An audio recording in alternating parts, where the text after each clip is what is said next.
किसान और उसका वफादार बैल। गांव के किनारे एक छोटा सा खेत था जहां हर दिन सूरज की पहली किरण के साथ रामू किसान अपने बैल नंदू के साथ खेत में काम पर निकल पड़ता। रामू गरीब जरूर था, लेकिन मेहनती और ईमानदार भी था। नंदू, उसका बैल, जैसे उसका परिवार का हिस्सा था।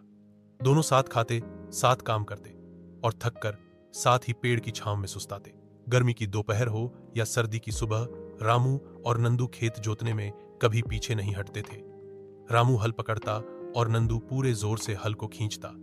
खेत में मिट्टी पलटती जाती और रामू की आंखों में नई फसल की उम्मीदें चमकने लगती। एक दिन बारिश समय पर नहीं आई, खेत सूखने लगे। रामू उदास था, लेकिन नंदू जैसे उसका दुख समझ रहा था।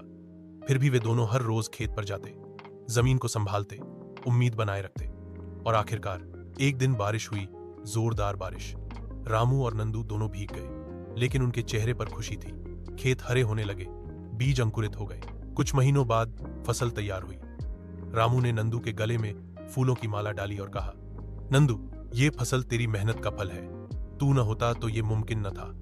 नंदू ने जैसे सिर हिलाकर जवाब दिया। एक गहरी समझ और अपनापन था उनमें। रामू और नंदू की जोड़ी गांव में एक मिसाल बन गई कि इंसान और जानवर में भी सच्चा रिश्ता हो सकता है।